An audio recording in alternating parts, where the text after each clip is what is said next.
정말 네가 해월이니? 금자 언니 걸 60년 동안 걸 찾았어요. 저 해월이에요. 정말 내가 해월이니? 76세 노인 강금자의 목소리가 떨렸습니다. 송해그룹 회장 저택 거실. 우아하고 고급스러운 정장을 입은 74세 재벌 회장 송해월이 서 있었고 낡은 회색 원피스를 입은 76세 노인 강금자가 막 들어선 참이었습니다. 두 할머니의 눈이 마주쳤습니다. 해월의 발걸음이 빨라졌습니다. 한 걸음, 두 걸음, 세 걸음. 순식간에 금자 앞에 다가섰고 무릎이 바닥에 닿았습니다. 5조 자산의 재벌 회장이 반지하 노인 앞에 무릎을 꿇는 순간이었습니다. 해월이 금자의 손을 붙잡고 고개를 깊이 숙였습니다. 은발 머리가 금자의 손등에 닿았고 눈물이 떨어지기 시작했습니다. 금자 언니, 60년 동안 찾았어요. 저 해월이에요.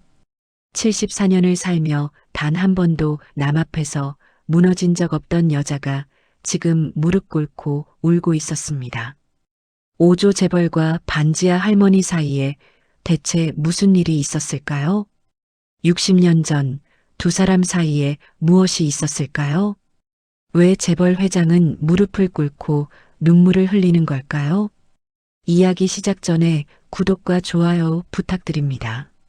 여러분의 작은 관심이 더 좋은 이야기를 만드는 힘이 됩니다. 송해월은 거대한 책상 앞에 앉아 창밖을 바라보고 있었습니다. 74세의 나이에도 허리는 꼿꼿했고 눈빛은 날카로웠으며 5조 자산을 일군 사람만이 가질 수 있는 위엄이 그녀의 온몸에서 흘러나오고 있었죠. 창밖으로는 서울의 야경이 끝없이 펼쳐져 있었습니다. 반짝이는 불빛들과 고층 빌딩들, 그리고 자신이 평생을 바쳐 쌓아 올린 이 거대한 세계가 발 아래 내려다 보였습니다. 노크 소리가 들렸습니다. 문이 열리고 손자 도연이 들어왔습니다. 평소에 차분하고 이성적인 모습은 온데간데 없었습니다. 어깨에 힘이 들어가 있었고 얼굴에는 무언가 결심한 듯한 표정이 역력했습니다. 도연이 책상 앞에 서서 깊게 숨을 들이마신 후 또박또박 말했습니다. 할머니, 결혼하고 싶은 사람이 있습니다. 해월의 손이 멈췄습니다. 서류를 검토하던 펜을 천천히 내려놓고 고개를 들어 손자를 바라봤습니다. 누구냐? 도연이 양복 안주머니에서 사진 한 장을 꺼내 할머니의 책상 위에 놓았습니다. 손이 미세하게 떨리고 있었지만 목소리만큼은 단호했죠. 강윤서입니다. 29살 시민은행에서 근무입니다. 해월이 사진을 집어들고 한참 동안 들여다봤습니다. 단정한 단발머리에 밝은 미소를 짓고 있는 젊은 여자였는데 맑고 깨끗한 인상이 첫눈에 들어왔습니다. 해월이 사진을 내려다보며 낮은 목소리로 물었습니다. 집안은? 도연의 턱선이 단단하게 굳어졌습니다. 대답하는 목소리는 떨렸지만 분명했습니다. 10살 때 조실부모하여 지금은 노원구 반지하에서 할머니와 단둘이 삽니다. 해월이 사진을 책상 위에 내려놓았습니다. 탁! 소리가 조용한 방 안에 무겁게 울렸습니다. 자리에서 천천히 일어나 창가로 걸어가 등을 보인 채 서울의 야경을 내려다봤죠. 도연아, 우리가 누군지 알고 있지. 해월의 목소리는 낮고 차분했습니다. 그 순간 60년 전 기억이 파도처럼 밀려왔습니다.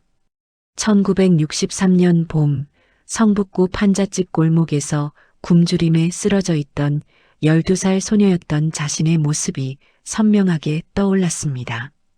해월은 깊게 숨을 들이마신 후 천천히 돌아서서 손자를 바라봤습니다. 목소리는 차갑게 식어 있었습니다. 시간을 두고 생각해 보자꾸나. 이만 나가거라. 도연은 깊게 허리를 숙이고 뒤돌아서서 무거운 발걸음으로 방을 나갔습니다. 문이 닫히는 소리가 쿵 하고 무겁게 울렸고 혼자 남은 해월은 한참을 그 자리에 서 있다가 다시 책상으로 돌아왔습니다. 사진을 다시 집어들고 한참 동안 들여다봤습니다. 강윤서. 환하게 웃고 있는 젊은 여성의 얼굴이 왜인지 익숙하게 다가왔습니다. 반지하.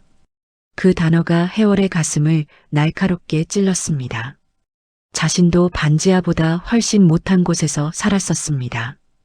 판잣집, 쪽방, 고아원, 그리고 남의 집 식모살이까지 온갖 밑바닥 인생을 전전하며 지금의 이 자리까지 오는데 기나긴 세월이 걸렸죠. 얼마나 힘들었는지, 얼마나 치욕적인 순간들이 많았는지, 얼마나 많은 사람들의 멸시와 무시를 견뎌야 했는지 해월은 너무나 잘 알고 있었습니다. 해월은 떨리는 손으로 비서실 내선 버튼을 눌렀습니다. 도연이가 만난다는 강윤서라는 사람에 대해 자세하게 조사해서 보고하라고 지시했습니다. 전화를 끊는 순간 해월은 갑자기 가슴이 답답해지는 걸 느꼈습니다. 사람을 조사한다는 것, 마치 물건을 검수하듯 한 사람의 삶 전체를 들여다본다는 것이 얼마나 폭력적인 일인지 해월 자신이 누구보다 잘 알고 있었습니다. 평생을 그런 시선을 받으며 살아왔었으니까요. 다음 날 오전 비서가 서류 봉투를 공손하게 들고 회장실로 들어왔습니다. 책상 위에 놓인 봉투를 멍하니 바라봤습니다. 한참을 그렇게 가만히 앉아서 서류 봉투만 쳐다보고 있었습니다. 손을 뻗었다가 다시 거두고 또 뻗었다가 또 거뒀죠. 마음속에서 두 개의 목소리가 싸우고 있었습니다. 해월은 천천히 자리에서 일어나 창가로 걸어갔습니다. 창밖에는 화창한 봄날이 펼쳐져 있었고 거리에는 사람들이 분주하게 오가고 있었습니다. 사람을 종이로 판단할 수는 없다는 생각이 들었습니다. 그것은 자신이 평생 가장 싫어했던 일이었죠. 배경을 따지고 출신을 캐고 학벌과 재산으로 사람의 가치를 평가하는 그 모든 것들이 자신을 얼마나 괴롭혔는지 너무나 잘 알고 있었으니까요. 해월은 결심한 듯 다시 책상으로 돌아와 서류 봉투를 집어들었습니다. 그리고 책상 서랍 가장 깊숙한 곳에 밀어 넣어버렸습니다. 직접 만나야겠다는 생각이 들었습니다. 내 눈으로 직접 보고, 내 귀로 직접 듣고, 내 가슴으로 직접 느껴보고 판단하기로 마음먹었죠. 숫자와 정보가 아닌 진짜 사람을 봐야 했습니다. 그 사람이 어떤 마음을 가지고 있는지, 어떻게 사람을 대하는지, 어떤 선택을 하는지를 직접 확인해야 했습니다. 해월은 자리에서 일어나 드레스룸으로 향했습니다. 평소에는 절대 들어가지 않는 구석진 옷장을 열자 오래된 옷들이 걸려 있었습니다. 30년 전 건설 현장에서 막일을 시작했을 때 입던 옷들이었습니다. 낡은 회색 외투를 꺼냈습니다. 군데군데 실밥이 터져 있었고 지퍼는 반쯤 고장나 있었으며 소매 끝은 닳고 닳아서 보풀이 일어나 있었습니다. 해월은 그 외투를 두 손으로 감싸 쥐고 한참 동안 들여다봤죠. 이걸 마지막으로 입은 게 언제였을까 하는 생각이 들었습니다. 기억이 가물가물했습니다. 하지만 분명한 건 이 옷을 입고 있을 때가 진짜 자신이었고 가장 솔직했으며 가장 열정적이었다는 사실이었죠. 해월은 천천히 옷을 갈아입기 시작했습니다. 고급 정장을 벗고 낡은 외투를 입었습니다. 낡아 빠진 바지도 구석에서 찾아 입었고 신발은 밑창이 달아빠진 운동화를 신었습니다. 거울 앞에 서자 낯선 사람이 서 있었습니다. 아니, 정확히 말하면 30년 전의 자신이었죠. 이렇게 가야 진짜 모습을 볼 수 있다는 확신이 들었습니다. 회장이 아닌 평범한 사람으로서 그 아이를 만나야 했습니다. 해월은 검은색 모자를 깊숙이 눌렀었습니다. 누가 봐도 평범한, 아니 조금 초라해 보이는 노인의 모습이었습니다. 거울 속 자신을 마지막으로 한번 보고 회장실 문을 열어나갔습니다. 회장실을 나서는 해월의 뒷모습은 평소와 달리 조금 구부정했고 걸음걸이도 느렸지만 눈빛만큼은 여전히 날카롭고 단호했습니다. 시민은행을 향해 가는 해월의 발걸음은 묵직했지만 흔들림이 없었습니다. 얼마 후 시민은행 앞에 한 노인이 천천히 걸어오고 있었습니다. 낡은 회색 외투에 해진 바지를 입은 할머니였습니다. 허리가 조금 굽어 있었고 걸음걸이도 느렸으며 한 손에는 무거워 보이는 비닐봉지를 들고 있었죠. 송혜월이었습니다. 해월은 은행 입구 앞에서 잠시 멈춰 섰습니다. 유리문 너머로 은행 내부가 보였는데 깨끗하고 밝은 로비에 분주하게 일하는 직원들과 번호표를 뽑아 기다리는 손님들이 평범한 은행 풍경을 만들고 있었습니다. 깊게 숨을 들이마셨습니다. 손에 든 비닐봉지가 묵직했죠.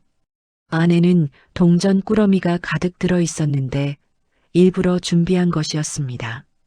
500원짜리, 100원짜리, 10원짜리가 뒤섞여 있었고 총 얼마인지도 정확히 모르게 만들어 놓았습니다. 해월은 모자를 더 깊숙이 눌러 쓰고 은행 안으로 들어갔습니다. 자동문이 열리며 시원한 냉방 바람이 얼굴을 스쳤죠. 로비에는 벌써부터 사람들이 꽤 많았습니다. 직장인들이 점심시간 전에 급한 업무를 보려고 온 것 같았는데 다들 시계를 보며 조바심을 내고 있었습니다. 해월은 천천히 번호표 기계 앞으로 걸어가 버튼을 누르는 것도 일부러 서툴게 했습니다. 한참을 더듬거리다가 겨우 번호표를 뽑았죠. 348번이었습니다. 구석 의자에 앉아서 주변을 살폈습니다. 창구가 5개 있었고 각 창구마다 직원들이 손님을 응대하고 있었습니다. 해월의 시선이 이번 창구로 갔습니다. 거기에 젊은 여직원이 앉아 있었는데 사진에서 본 그 얼굴이었습니다. 강윤서였죠. 단정한 단발머리에 은행 유니폼을 말끔하게 입고 있었습니다. 손님에게 설명하면서 환하게 웃고 있었는데 그 미소가 진심에서 우러나오는 것처럼 보였습니다. 해월은 가만히 지켜봤습니다. 윤서가 나이든 할아버지에게 서류를 설명하고 있었는데 천천히 또박또박 이야기하는 모습이 인상적이었죠. 할아버지가 잘 못 알아듣자 같은 말을 3번이나 반복했지만 짜증내는 기색이 전혀 없었습니다. 번호가 하나씩 불려나갔습니다. 드디어 해월의 차례가 왔습니다. 348번 손님, 4번 창구로 오세요. 해월의 번호가 불렸지만 윤서가 있는 2번 창구가 아니었습니다. 해월은 천천히 일어나 4번 창구로 걸어갔는데 일부러 허리를 더 굽히고 걸음도 느리게 했으며 비닐봉지를 질질 끌듯이 들고 가며 힘들어하는 모습을 연기했죠. 4번 창구에는 30대 초반으로 보이는 남자 직원이 앉아 있었습니다. 명찰에는 김민수 대리라고 적혀 있었습니다. 해월이 창구 앞에 서자 직원은 고개를 들어 낡은 외투를 입은 할머니를 위아래로 훑어보더니 미묘하게 표정이 굳어졌습니다. 해월이 비닐봉지를 창구 위에 올려놓자 묵직한 소리가 났고 동전 입금을 하고 싶다고 말했습니다.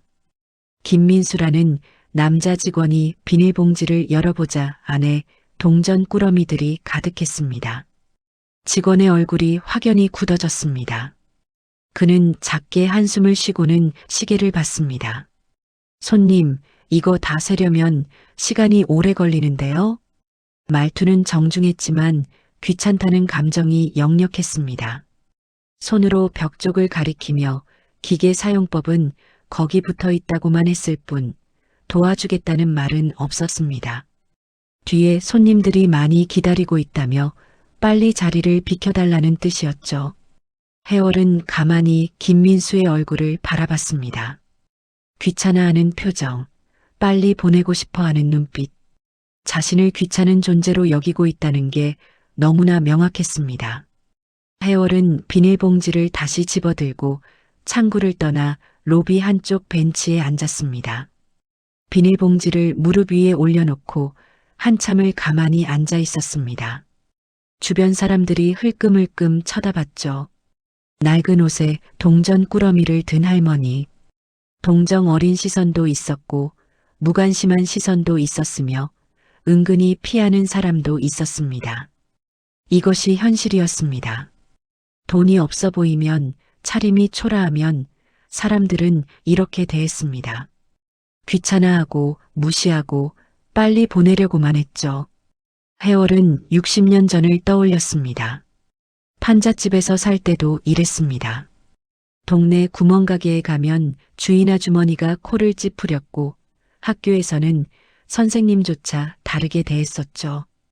가난은 죄가 아닌데 세상은 가난을 죄처럼 취급했습니다. 그때였습니다. 동전 입금하시려고 오셨어요? 따뜻한 목소리가 들렸습니다. 해월이 고개를 들자 젊은 여자가 서 있었습니다. 은행 유니폼을 입은 직원이었는데 사진으로 봤던 아이 바로 강윤서였습니다. 윤서는 해월 옆에 앉으며 비닐봉지를 보고 있었습니다. 표정에는 걱정이 가득했습니다. 동전 입금하시려고 오셨냐고 물으며 자신이 도와드리겠다고 했고 이번 창구로 오시라며 환하게 웃었습니다. 해월은 천천히 일어났습니다. 윤서가 비닐봉지를 대신 들어주려고 했지만 해월은 괜찮다며 스스로 들었습니다. 두 사람은 이번 창구로 걸어갔죠. 윤서가 자리에 앉더니 해월에게 의자를 권했습니다. 그리고 비닐봉지를 조심스럽게 받아 책상 위에 올려놓았습니다. 천천히 세어드리겠다며 부드럽게 말했고 해월은 고개를 끄덕였습니다. 윤서는 동전 꾸러미를 하나씩 꺼내기 시작했습니다. 손이 빠르고 정확하게 움직였고 동전을 직접 기계에 넣어 세고 있었는데 중간중간 해월을 보며 미소를 지었습니다. 얼마나 오래 모으셨냐고 물었고 해월이 1년쯤 됐다고 작은 목소리로 대답하자 윤서는 고개를 끄덕이며 계속 동전을 세었습니다. 좀 전에 갔었던 옆 창구에 김민수가 힐끔힐끔 쳐다봤지만 윤서는 신경 쓰지 않았습니다. 다 세었어요. 총 26만 3,500원이에요. 윤서가 환하게 웃으며 말했습니다. 컴퓨터에 금액을 입력하고 통장을 기계에 넣어 기록을 남겼습니다. 그리고 영수증을 출력해서 해월에게 건넸는데 1년 동안 이렇게 모으시다니 정말 대단하시다며 진심 어린 칭찬을 건넸습니다. 해월은 영수증을 받아들며 윤서를 바라봤습니다. 진심 어린 미소였습니다. 귀찮아하는 기색이 전혀 없었고 오히려 해월을 대견해하는 표정이었죠. 윤서는 서랍에서 무언가를 꺼냈습니다. 요즘 전화로 사기치는 사람들이 많으니 조심하시라며 보이스피싱 예방법이 적힌 안내장을 건넸고 또 다른 안내장도 꺼냈습니다. 어르신 나이면 수수료 면제받으실 수 있는 게 많으니 꼭 챙기시라며 수수료 면제 체크리스트를 건넸습니다. 해월은 2장의 안내장을 받아들며 손이 떨렸습니다. 연기가 아니라 진짜로 떨렸습니다. 가슴이 뜨거워졌죠. 단순히 동전을 세워준 게 아니었습니다. 한 사람을 한 사람으로 대해준 것이었습니다. 귀찮은 고객이 아니라 도움이 필요한 어르신으로 본 거였죠. 해월은 진심으로 고맙다고 말했고 윤서는 손을 저으며 당연한 일이라고 했습니다. 또 오시라며 환하게 웃었죠. 해월은 천천히 자리에서 일어났습니다. 뒤돌아 나가려는데 윤서가 다시 불렀습니다. 서랍에서 사탕 2개를 꺼내 건넸는데 박하사탕이었습니다. 입 심심하실 때 드시라며 건넸죠. 작은 사탕 하나였지만 해월에게는 큰 선물처럼 느껴졌습니다. 해월은 사탕을 받아 주머니에 넣고 깊게 고개를 숙였습니다. 은행을 나와 건물 앞 벤치에 앉았습니다. 손에 든 2장의 카드와 주머니 속 사탕을 만지작거렸습니다. 가슴이 뜨거웠죠. 남자 직원은 빨리 보내려고만 했지만 윤서는 달랐습니다. 직접 찾아와서 시간을 들여 동전을 일일이 세어줬고 보이스피싱 카드까지 챙겨줬으며 마지막엔 사탕 하나까지 건넸죠. 그것은 단순한 친절이 아니었습니다. 사람을 사람으로 대하는 마음이었습니다. 해월은 유리창 너머로 윤서를 바라봤습니다. 다음 손님을 맞이하고 있었는데 여전히 환하게 웃고 있었습니다. 방금 전 일이 없었던 것처럼 그저 자연스럽게 다음 일을 하고 있었죠. 이 아이는 진짜야. 해월이 조용히 중얼거렸습니다. 주머니에서 사탕을 꺼내 입에 넣었습니다. 시원한 박하향이 입안에 퍼졌습니다. 눈시울이 뜨거워졌습니다. 60년을 살며 수없이 무시당하고 깔보였던 기억들이 떠올랐습니다. 판잣집에 살던 12살 소녀도, 고아원에 있던 10대도, 식모살이를 하던 20대도 모두 이렇게 대접받고 싶었습니다. 윤서는 그것을 해줬습니다. 돈이 많지도 배경이 있지도 않은 할머니에게 따뜻한 마음을 건넸죠. 해월은 벤치에서 일어났습니다. 시험은 이제 시작에 불과했습니다. 하지만 첫 번째 시험에서 윤서는 완벽하게 통과했습니다. 다음 시험도 이렇게 통과할 수 있을까? 해월은 혼잣말을 했습니다. 하지만 이미 마음 한구석에서는 답을 알고 있었습니다. 일주일 후 송해월은 다시 시민은행을 찾았습니다. 이번에도 낡은 옷차림이었죠. 은행 안으로 들어서자 익숙한 풍경이 펼쳐졌습니다. 번호표를 뽑는 사람들, 창구에서 업무를 보는 직원들, 대기 의자에 앉아 스마트폰을 들여다보는 손님들. 평범한 금요일 오후였죠. 해월은 번호표를 뽑았습니다. 이번에는 일부러 윤서가 있는 2번 창구 쪽 번호를 선택했습니다. 구석 의자에 앉아서 기다렸습니다. 창구 너머로 윤서가 보였는데 오늘도 단정한 모습으로 손님을 응대하고 있었죠. 중년 여자에게 뭔가를 설명하고 있었는데 서류를 펼쳐 보여주며 하나하나 짚어가며 이야기하고 있었습니다. 10여 분이 흘렀습니다. 번호가 하나씩 불려나갔죠. 드디어 해월의 차례였습니다. 해월은 천천히 일어나 윤서의 창구로 걸어갔습니다. 윤서가 고개를 들더니 환하게 웃었습니다. 지난번 동전을 세워줬던 그 할머니라는 걸 알아본 것 같았죠. 또 오셨다며 반갑게 맞이했고 오늘은 어떻게 도와드릴까 물었습니다. 해월은 청가방에서 주민등록증을 꺼냈습니다. 카드를 잃어버렸다며 재발급을 받고 싶다고 말했죠.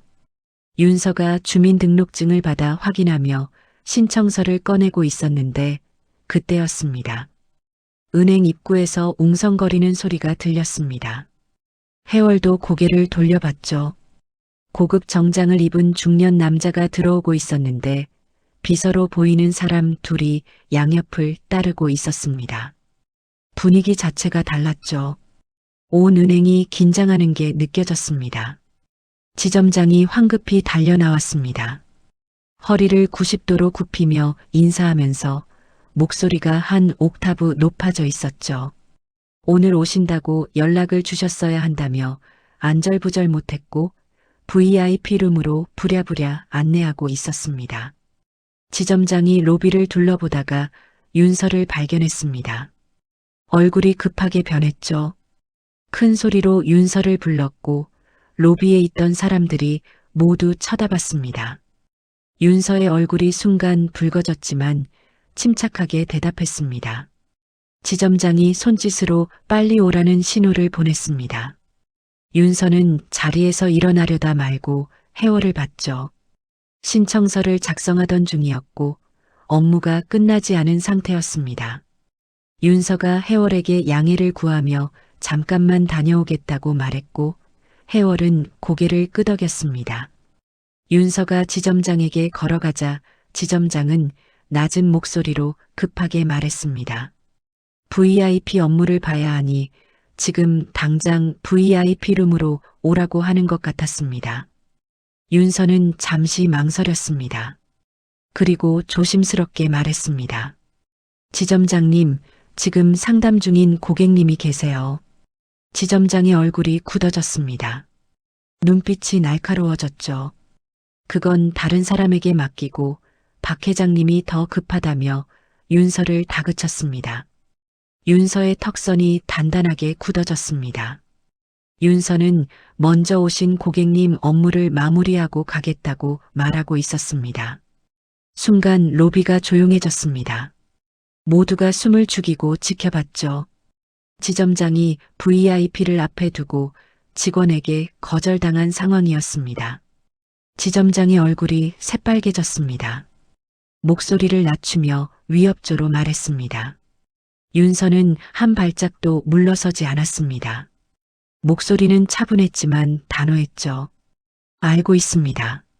지금 고객님 업무가 5분이면 끝나니 그때 바로 모시겠습니다. 지점장이 입을 벌렸다 다물었습니다. 믿을 수 없다는 표정이었죠. VIP 룸으로 향하던 박 회장도 이 광경을 지켜보고 있었는데 오히려 흥미로운 듯 미소를 짓고 있었습니다. 윤서는 지점장에게 깊게 고개를 숙였습니다. 정말 죄송하다고 5분만 주시면 바로 모시겠다고 말했습니다. 그리고는 돌아서서 해월에게로 걸어갔습니다. 뒷모습이 떨리고 있었지만 발걸음만큼은 흔들리지 않았죠. 해월은 그 모습을 보며 가슴이 뜨거워지는 걸 느꼈습니다. 저 작은 체구의 여자가 얼마나 큰 용기를 내고 있는지 알 수 있었죠. 윤서가 다시 창구에 앉았습니다.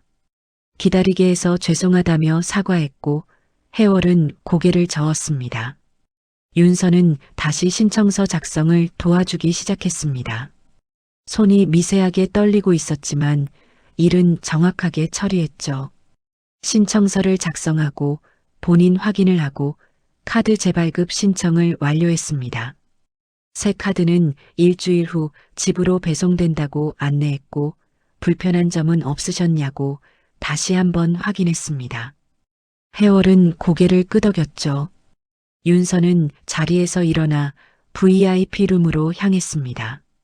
지점장이 험악한 표정으로 기다리고 있었는데 나중에 혼날 게 뻔했죠. 하지만 윤서는 당당하게 걸어갔습니다. 해월은 천천히 창구를 떠났습니다. 로비 한쪽 벤치에 앉아서 윤서가 VIP 룸으로 들어가는 모습을 지켜봤죠. 주변 사람들이 수군거렸습니다. 저 직원 대단하다고 지점장한테 저렇게 말하다니 VIP보다 일반 손님을 먼저 챙기네 요즘 보기 드문 사람이라고 했습니다. 해월은 가만히 앉아서 생각했습니다. 돈이 많으면 귀한 대접을 받는 게 세상의 이치였습니다. VIP는 특별 대우를 받고 일반 고객은 기다리는 게 당연했죠. 그게 자본주의고 그게 현실이었습니다. 해월 또한 그 두 가지 경험을 다 해보았기에 너무나 잘 알고 있었죠. 하지만 윤서는 달랐습니다. 5분이면 끝나니 그때 모시겠다고 했습니다. 대립하지 않으면서도 원칙은 지켰습니다. 먼저 온 사람을 먼저 챙기는 게 옳다고 그것도 조금만 기다리면 된다고 유연하지만 단호하게 말했죠. 지점장의 압력에도 주변의 시선에도 흔들리지 않았습니다. 그것은 단순한 고집이 아니었습니다. 신념이었죠. 사람을 돈으로 평가하지 않는 것, 모든 사람을 동등하게 대하는 것, 원칙을 지키는 것. 윤서는 그것을 실천하고 있었습니다. 해월은 주머니에서 지난번 받은 박하사탕을 꺼냈습니다.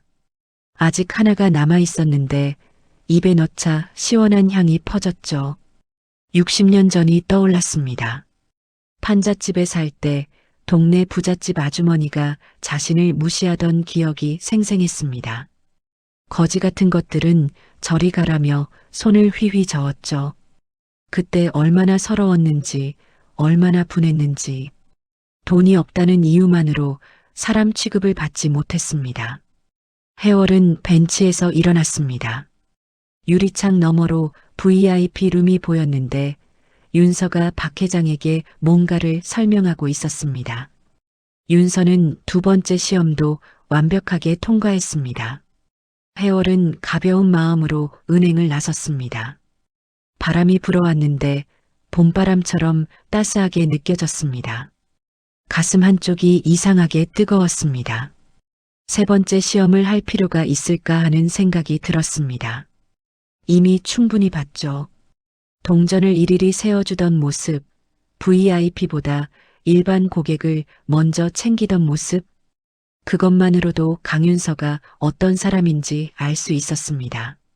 하지만 이상했습니다. 시험이 아니라 그냥 궁금해졌죠.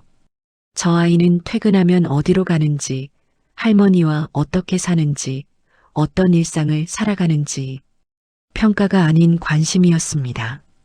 마치 오래전부터 알고 지낸 사람처럼 자꾸만 그 아이가 신경 쓰였습니다. 해월은 주머니에 손을 넣고 천천히 걸었습니다. 며칠 후 저녁 해월은 다시 시민은행 앞을 지나가고 있었습니다.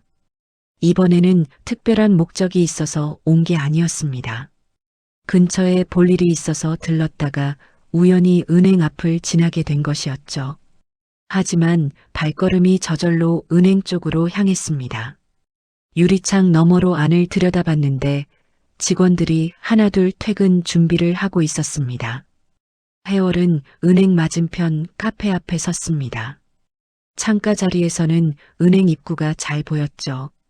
왜 이러고 있나 싶었지만 발이 떨어지지 않았습니다. 그냥 조금만 기다려보자는 생각이 들었죠. 오후 6시가 되자 익숙한 모습이 보였습니다. 강윤서였죠. 단정했던 머리를 풀어 어깨에 내리고 가방을 메고 나오는 모습이 꽤 지쳐 보였습니다.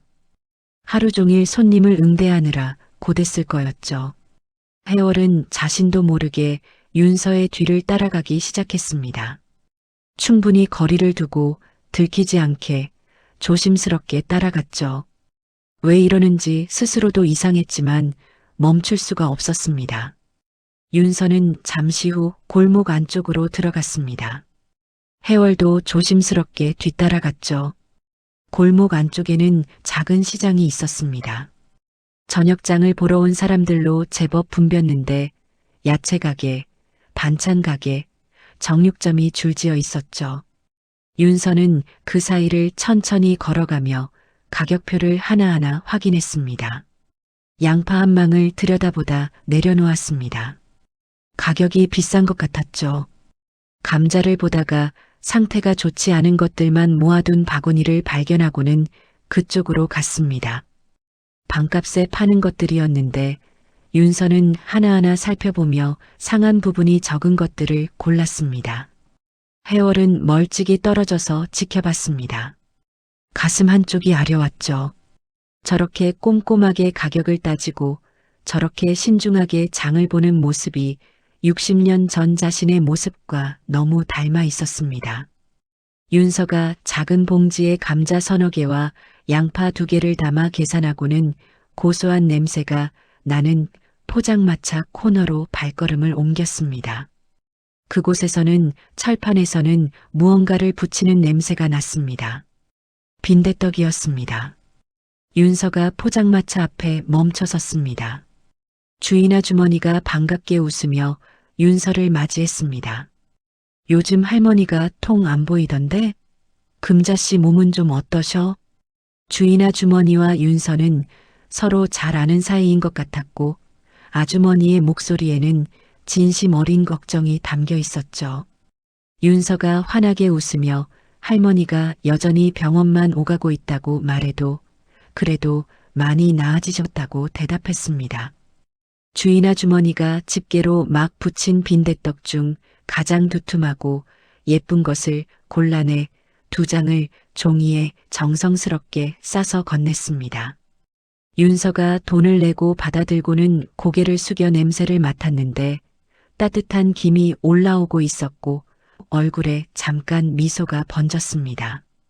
하루의 피로가 조금 풀리는 것 같은 표정이었죠.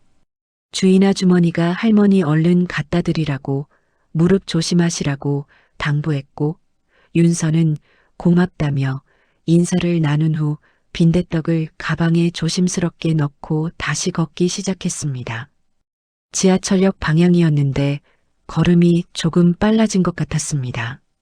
빨리 집에 가서 할머니와 함께 저녁을 먹고 싶은 마음이었겠죠. 해월은 포장마차 앞에 그대로 서 있었습니다. 금자. 그 이름이 귓가에서 맴돌며 사라지지 않았습니다. 60년 전 기억이 번개처럼 머리를 쳤습니다. 갑자기 타임머신을 탄 듯 자신의 어릴 적 모습이 기억이 났습니다. 지금까지 단 한 번도 잊은 적 없던 동네 언니, 금자 언니가 생각이 나버렸기 때문이었습니다. 1963년 봄, 서울 성북구 판잣집 골목이었습니다. 12살 소녀였던 자신은 며칠째 굶고 있었는데 부모님이 일찍 돌아가신 후 먼 친척 집에 얹혀 살고 있었죠. 그날도 하루 종일 아무것도 먹지 못해 어지러웠고 골목 한쪽 담벼락에 등을 기대고 주저앉아 있었습니다. 해가 지고 있었습니다. 골목에는 저녁 짓는 냄새가 풍겼는데 그 냄새가 오히려 고문이었죠. 배가 너무 고파서 눈물이 났고 이대로 죽는 건 아닐까 하는 생각마저 들었습니다. 그때 옆집에 사는 언니가 다가왔습니다. 금자 언니였는데 자신보다 2살 많은 14살이었습니다. 언니 손에는 종이에 싼 무언가가 들려 있었는데 온기가 아직 남아있는 빈대떡이었습니다. 금자 언니는 해월 옆에 쪼그리고 앉아서 빈대떡 한 장을 건넸습니다. 엄마가 나눠 먹으래 같이 먹자고 했죠. 거짓말이었습니다. 해월은 알 수 있었죠. 금자네도 가난했고 빈대떡이 모녀의 저녁 전부였을 겁니다. 하지만 언니는 그중 자신의 목 절반을 해월에게 나눠준 것이었습니다. 해월은 떨리는 손으로 빈대떡을 받아 한 입 베어 물었습니다. 짭조름하고 고소한 맛이 입안에 퍼졌는데 그 순간 눈물이 왈칵 쏟아졌습니다. 배가 고파서 우는 건지 고마워서 우는 건지 알 수 없었죠. 그저 눈물이 멈추지 않았습니다. 금자 언니는 해월의 등을 토닥이며 자기 몫을 천천히 먹으며 계속 말했습니다. 괜찮다고, 울지 말라고, 같이 먹자고, 나는 이것만 먹어도 배부르다고 했죠. 하지만 언니의 배에서도 꼬르륵 소리가 났습니다. 언니도 배가 고팠던 거였죠. 그런데도 자신의 것을 나눠줬고 오히려 해월을 위로했습니다. 그날 저녁 해월은 살았습니다. 그 빈대떡 한 장이 생명을 구했고 그 따뜻한 마음이 살아갈 이유를 만들어줬습니다. 해월은 그날 밤 판잣집 안에서 혼자 울며 맹세했죠. 반드시 성공해서 금자 언니에게 은혜를 갚겠다고, 평생 이 은혜를 잊지 않겠다고. 하지만 그 후 얼마 지나지 않아 두 사람은 헤어졌습니다. 얼마 후 해월은 고아원으로 보내졌습니다. 주소도 전화번호도 없던 시절이었고 다시 만날 방법이 없었죠. 해월은 평생 금자 언니를 찾았습니다. 돈을 벌면 벌수록 지위가 높아질수록 더 열심히 찾았는데 성북구 일대를 샅샅이 뒤졌고 사람을 고용해 수소문했습니다. 하지만 찾을 수 없었죠.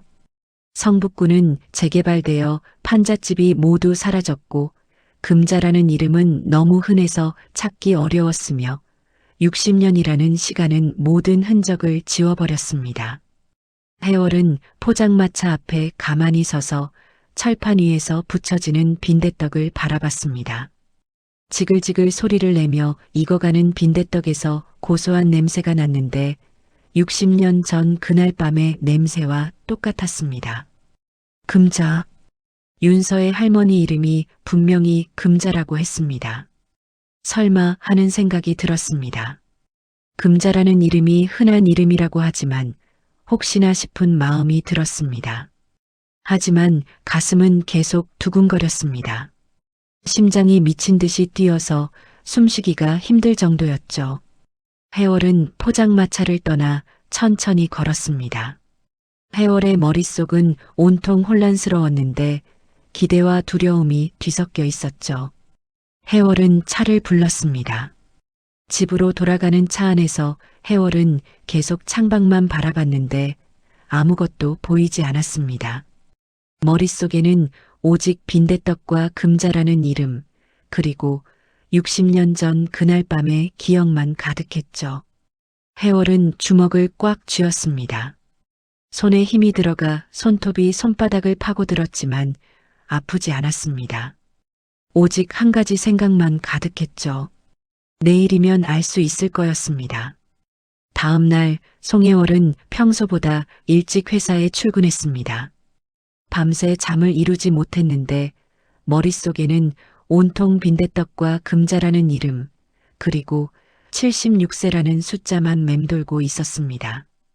새벽 4시부터 뒤척이다가 결국 일어나 준비를 했고 평소보다 2시간이나 빨리 회사에 도착했죠. 회장실에 들어서자 고요한 침묵만이 흐르고 있었습니다. 해월은 책상 서랍 가장 깊숙한 곳에 밀어 넣었던 서류 봉투를 꺼냈습니다.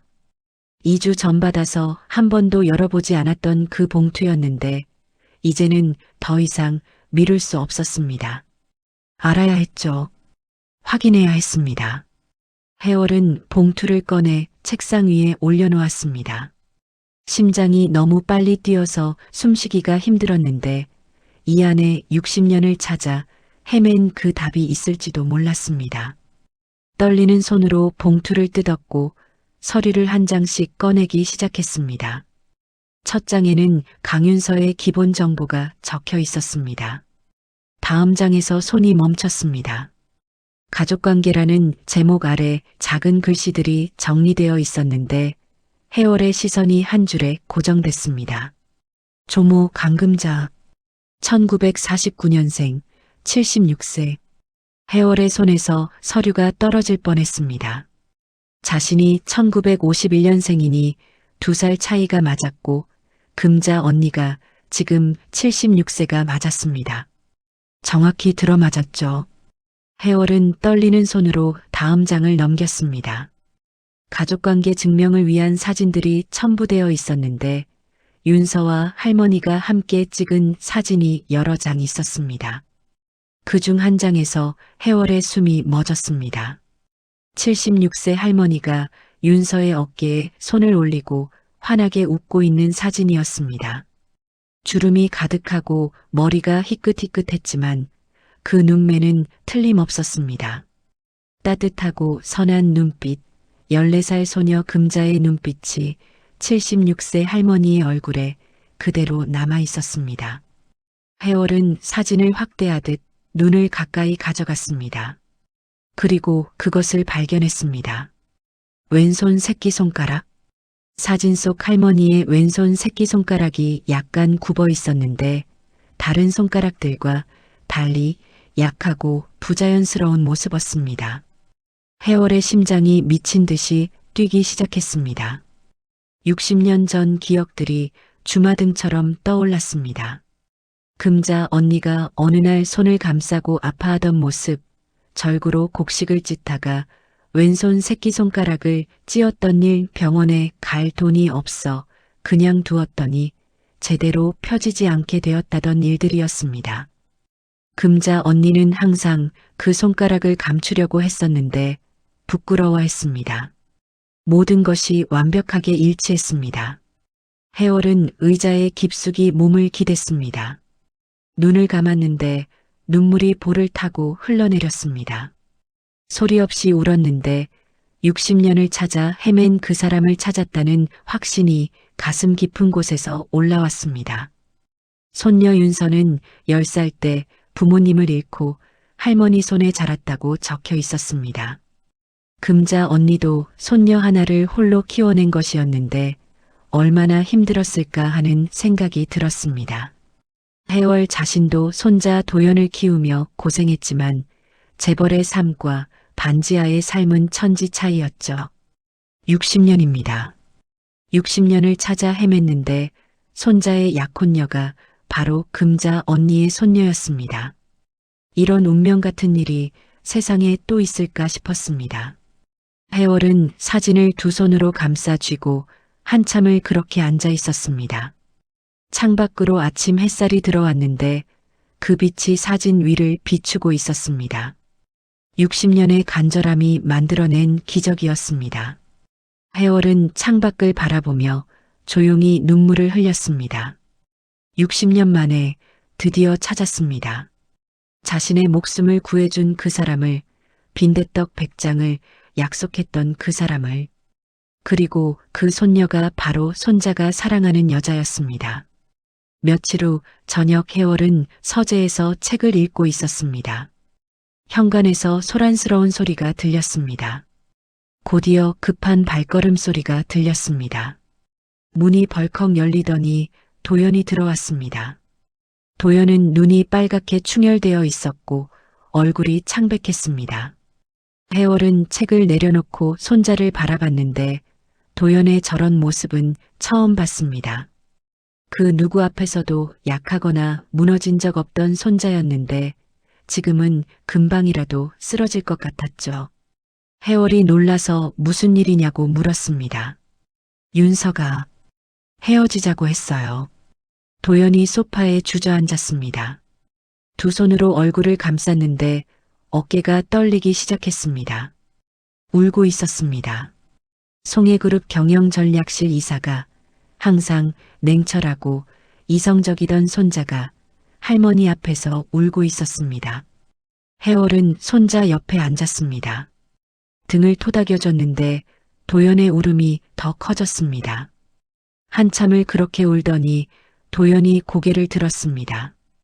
윤서를 붙잡고 싶은데 어떻게 해야 할지 모르겠다고 할머니 도와달라고 간청했습니다. 도연의 목소리는 갈라져 있었습니다. 해월은 가슴이 찢어지는 것 같았습니다. 자신 때문이었습니다. 자신이 배경을 따지고 반대했기 때문에 저 아이가 스스로를 짐이라고 생각하게 된 것이었고 손자가 이렇게 무너진 것이었죠. 해월이 손자의 어깨에 손을 얹었습니다. 그 윤서라는 아이를 자신이 알아봤다고 은행에 변장하고 가서 그 아이를 직접 봤다고 말했습니다.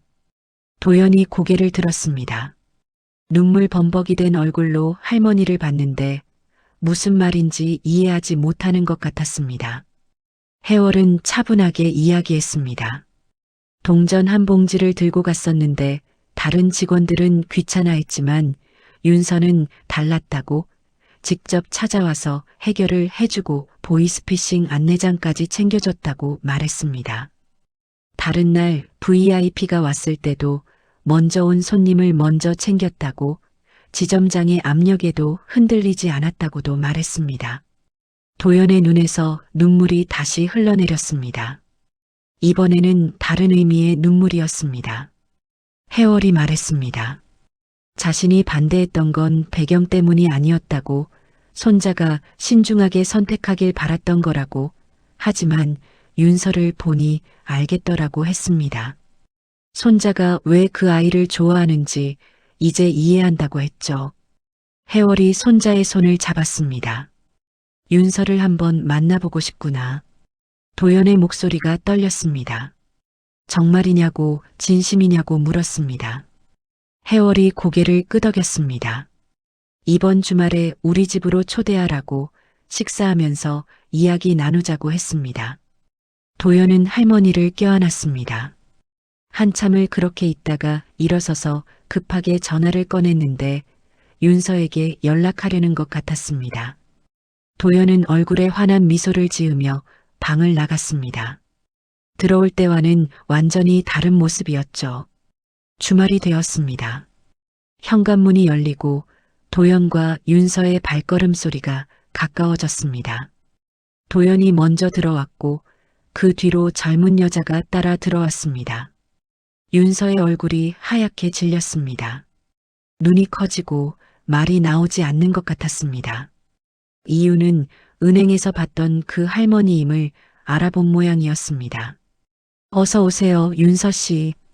해월이 따뜻하게 말했습니다. 윤서는 여전히 얼어붙어 있었습니다.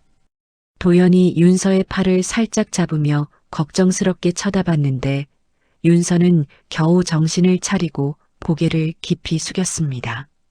안녕하세요. 강윤서입니다. 목소리가 떨렸습니다. 세 사람은 소파에 앉았습니다. 윤서는 손을 꼭 쥐고 있었는데 긴장이 풀리지 않는 것 같았습니다.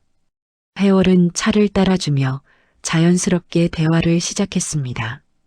은행 일은 어떤지 힘들지 않은지 물었고 손님들 응대하느라 힘들 텐데 특히 까다로운 어르신들 만나면 더 그렇겠다며 미소를 지었습니다. 윤서는 순간 얼굴이 빨개졌는데 자신이 응대했던 그 할머니가 송해그룹 회장이었다는 사실을 이제야 제대로 실감하는 것 같았습니다. 한참 이야기를 나누다가 해월이 물었습니다.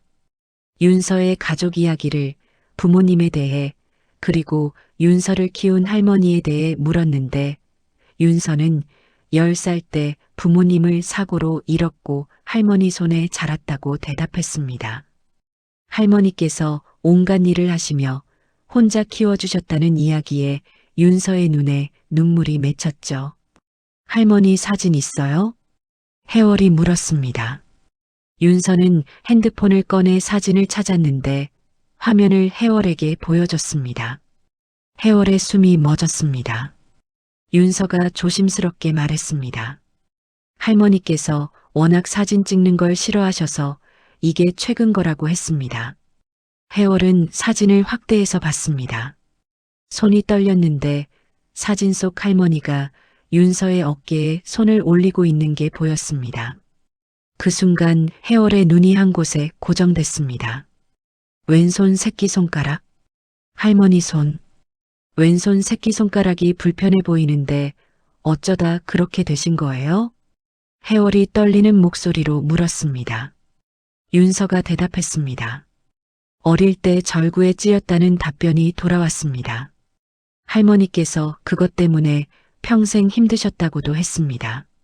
모든 것이 완벽하게 일치했습니다. 해월의 눈에서 눈물이 흘러내렸습니다. 사진 속 인물이 금자 언니임 확인할 수 있는 증거가 너무나 확실해졌기 때문이었습니다. 윤서와 도연은 해월의 눈물에 깜짝 놀라서 해월을 쳐다봤습니다. 해월은 손수건으로 눈물을 닦았습니다. 미소를 지으며 말했습니다. 윤서 씨, 다음에 할머니도 꼭 뵙고 싶네요. 윤서는 고개를 끄덕였습니다. 여전히 무슨 일인지 이해하지 못하는 표정이었지만 송해그룹 회장이 자신의 할머니를 만나고 싶다고 하는 것에 놀란 것 같았습니다. 그날 저녁 윤서와 도연이 돌아간 후 해월은 서재에 혼자 앉아 있었습니다. 윤서와 금자 언니를 위해 자신 할 수 있는 일이 무엇이 있을까 한참을 고민했습니다. 며칠 후 해월은 다시 시민은행 강남역 지점을 찾았습니다. 이번에는 변장이 아니었습니다. 송해그룹 회장 송해월, 그 자신이었습니다. 고급 정장을 입고 비서 2명을 대동한 채 은행 문을 열고 들어서자 로비 전체가 얼어붙었습니다. 미리 연락을 받아서인지 지점장이 황급히 달려나왔습니다. 얼굴이 새하얗게 질린 채 허리를 90도로 굽혔는데 목소리가 떨리고 있었습니다. 송해그룹 회장이 직접 방문하신 건 지점 개설 이후 처음 있는 일이었죠. 해월은 지점장을 따라 VIP 룸으로 들어갔습니다. 지점장은 땀을 흘리며 무엇을 도와드릴까 물었습니다. 주거래 은행을 이쪽으로 옮기려고 합니다. 해월이 차분하게 말했습니다. 지점장의 눈이 커졌습니다. 송해그룹 회장의 개인 자산이 얼마인지 그 돈이 이 지점으로 들어온다는 게 무엇을 의미하는지 너무나 잘 알고 있는 듯 했습니다. 갑작스런 해월의 등장과 행동에 의구심을 가진 듯 했지만 차마 묻지는 못하는 것처럼 보였죠. 잠시 후 해월은 전에 왔을 때 친절했던 이번 창구의 강윤서 씨가 전담 직원이 되었으면 한다는 말까지 덧붙였습니다. 지점장이 잠시 멈칫했습니다. 지점장은 아직 신입이라 미숙할 수 있다고 했지만 강 회장의 눈을 보고는 알겠다며 말하며 급히 로비로 나가 윤서를 불렀습니다. 윤서가 VIP 룸으로 들어서는 순간 해월과 눈이 마주쳤는데 윤서의 얼굴이 하얗게 질렸습니다. 강 대리 회장님께서 직접 지명하셨습니다. 앞으로 회장님 VIP 업무를 전담하시게 될 거니 인사드리세요. 지점장의 목소리는 전과 달리 공손했습니다. 며칠 전 윤서를 윽박지르던 그 사람이 맞나 싶을 정도였죠. 윤서는 어리둥절한 표정으로 해월을 바라봤습니다. 왜 자신을 왜 이렇게까지 이해할 수 없었습니다. 해월은 윤서를 바라보며 잔잔하게 미소 지었습니다. 잘 부탁드립니다. 윤서 씨. 윤서는 고개를 숙였습니다. 목소리가 떨렸지만 또박또박 대답했습니다. 네, 최선을 다하겠습니다. 그날 저녁 윤서는 반지하 집으로 돌아와 할머니에게 말했습니다. 송해그룹 회장이 은행에 오셨다고 자신을 VIP 전담으로 지명하셨다고 말하며 인센티브도 받을 것 같다고 말했습니다. 금자는 손녀의 손을 꼭 잡았습니다. 내가 잘해서 그런 거라고 실력을 인정받은 거라고 위로했지만 가슴 한쪽이 불안했습니다. 재벌 회장이 평범한 은행원에게 이런 관심을 보이는 게 정상은 아니었죠. 며칠 후 상견례 날짜가 잡혔습니다.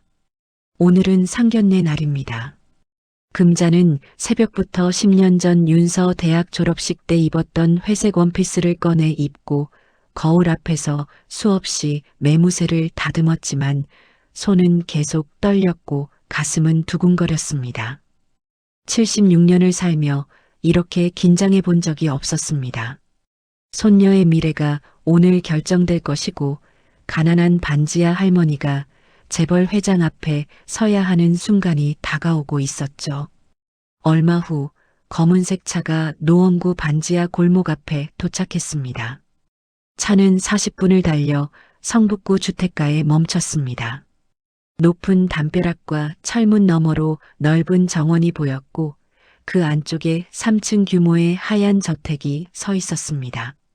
금자는 평생 살았던 판잣집과 반지하를 모두 합쳐도 저 집에 거실만 하지 않을 것 같다는 생각에 다리가 떨렸지만 손녀가 부축해줘서 천천히 현관으로 걸어갔습니다.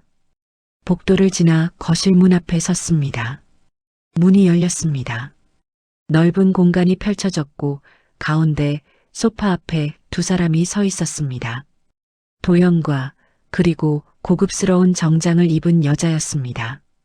금자의 발걸음이 멈췄습니다.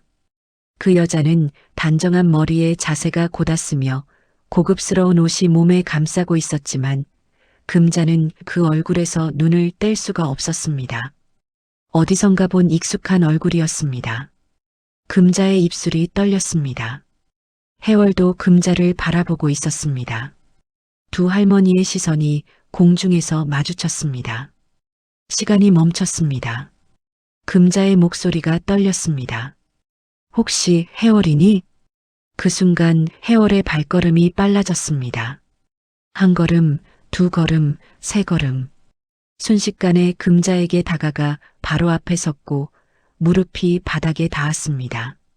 5조 자산의 재벌 회장이 반지하 노인 앞에 무릎을 꿇는 순간이었습니다. 해월이 금자의 손을 붙잡더니 고개를 깊이 숙였습니다. 금자의 무릎 위에 얹힌 그 손 위로 송해월의 이마가 천천히 내려왔고 은발머리가 금자의 손등에 닿았으며 눈물이 떨어지기 시작했습니다. 금자의 손등 위로 뜨거운 눈물이 떨어졌습니다. 해월의 어깨가 미세하게 떨리기 시작했고 목에서 가느다란 흐느낌이 새어나왔는데 74년을 살며 단 한 번도 남 앞에서 무너진 적 없던 여자가 지금 무릎 꿇고 울고 있었습니다. 금자 언니, 너무 보고 싶었어요. 저 해월이에요. 해월의 목소리는 떨렸습니다. 금자는 멍하니 자신의 손을 붙잡고 우는 그 여자를 내려다보고 있었습니다. 그녀의 입술이 파르르 떨리기 시작했고 뭔가 말을 하려는 듯 입이 벌어졌다 다물어지기를 반복했으며 손이 미세하게 경련하듯 떨렸는데 처음부터 저 얼굴이 낯설지 않았습니다. 어딘가에서 본 얼굴이었습니다. 이제야 알 것 같았습니다. 12살 소녀의 얼굴이 74세 회장의 얼굴에 겹쳐 보였습니다. 금자의 손이 천천히 움직였습니다. 떨리는 손으로 해월의 머리를 쓰다듬었고 그 순간 60년의 세월이 무너져 내렸습니다. 해월아. 금자의 목소리가 터져 나왔습니다. 두 할머니는 껴안았습니다. 소리내어 울었습니다. 60년의 그리움이 눈물로 쏟아졌고 60년의 기다림이 끝나고 있었으며 두 사람은 한참을 그렇게 껴안고 서 있었습니다. 거실 반대편에서 도연은 벌떡 일어선 채 입을 벌리고 있었고 윤서는 두 손으로 입을 막은 채 숨도 제대로 쉬지 못한 채 그 광경을 지켜보고 있었습니다. 재벌 회장이 반지하 노인 앞에 무릎 꿇고 우는 광경. 누구도 이해할 수 없었고 누구도 움직일 수 없었으며 누구도 말을 꺼낼 수 없었습니다. 오직 두 할머니의 흐느끼는 소리만이 거실을 가득 채우고 있었습니다. 한참 후 두 할머니가 떨어져 손을 잡은 채 서로를 바라봤습니다. 눈물 범벅이 된 얼굴로 웃고 있었는데 60년의 그리움과 60년의 기다림이 지금 이 순간 끝나고 있었습니다. 해월은 금자를 소파로 이끌었습니다. 나란히 앉았는데 손은 계속 잡고 있었고 윤서와 도연도 맞은편에 앉았지만 여전히 상황을 파악하지 못하고 있었습니다. 너희에게 60년 전 이야기를 해줘야겠어. 해월이 말했습니다. 해월은 천천히 이야기를 시작했습니다. 1963년 봄 성북구 정릉동 판잣집 골목에서 만난 12살 소녀와 14살 소녀의 이야기를 사흘째 굶던 날 금자가 자기 저녁인 빈대떡을 나눠준 이야기를 그 빈대떡으로 목숨을 구한 이야기를 그 후 헤어져 60년 동안 찾아다닌 이야기를 했습니다. 윤서의 눈에서 눈물이 흘러내렸습니다.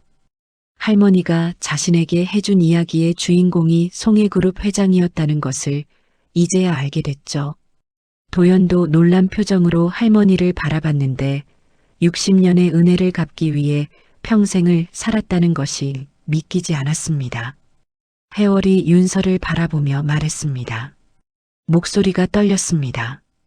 은행에서 윤서를 처음 봤을 때부터 뭔가 끌렸다고 동전을 세워주고 VIP보다 자신을 먼저 응대해줬을 때 그게 우연이 아니었다고 금자 언니가 가르친 대로 바르게 잘 컸다고 했습니다. 그리고 우연히 배경조사를 보게 됐다고 그때 알았다고 60년을 찾아 헤맨 그 사람이 바로 윤서 할머니라는 걸 알았다고 했습니다. 금자는 고개를 저으며 울었습니다. 해월이 일어나 거실 한쪽으로 걸어갔습니다. 테이블 위 덮개를 벗기자 빈대떡이 수북하게 쌓여 있었는데 따뜻한 김이 올라오고 있었습니다. 60년 전에 언니한테 약속했잖아요. 빈대떡 100장 사주겠다고. 오늘부터 그 약속 지키려고요. 금자는 빈대떡을 보며 울음을 터뜨렸습니다. 60년 전 두 소녀가 나눈 약속, 판잣집 골목 담벼락에 앉아 함께 먹던 그 빈대떡 하나를 둘이 나눠 먹으며 서로를 위로하던 그 시간이 한순간에 떠올랐습니다. 두 할머니는 다시 껴안았습니다. 윤서도 일어나 할머니를 껴안으며 울었습니다. 할머니가 평생 고생하며 자신을 키운 이유, 그 힘든 시절을 버틴 이유가 이해됐습니다. 60년 전 할머니가 보여준 그 따뜻함이 지금 손녀에게로 이어진 것이었고 그것이 다시 송해그룹 회장의 마음을 움직인 것이었습니다. 도연도 무릎을 꿇고 두 할머니 앞에 절을 했습니다. 말없이 깊게 절을 했는데 눈물이 바닥에 떨어졌습니다. 윤서 씨, 이제 알겠죠? 내가 며느리로 받아들이는 게 아니에요. 은인을 맞이하는 거예요. 해월의 목소리가 거실에 울렸습니다. 네 사람은 한참을 그렇게 울었습니다. 60년의 시간이 눈물로 흘러내렸고 60년의 은혜가 지금 이 순간 갚아지고 있었으며 두 가족이 하나가 되고 있었습니다. 그날 오후 네 사람은 거실에 둘러앉아 빈대떡을 먹었습니다. 60년 전처럼 나눠 먹었는데 이번에는 풍족했고 따뜻했으며 행복했습니다. 두 할머니는 60년의 공백을 채우듯 끊임없이 이야기를 나눴고 윤서와 도연은 두 분의 이야기를 들으며 눈물과 웃음을 반복했습니다. 거실 창으로 들어오는 석양빛이 네 사람을 비추고 있었고 60년 만에 이뤄진 기적 같은 만남이 따뜻한 빛으로 감싸이고 있었습니다. 은혜는 돌고 도는 것이었습니다.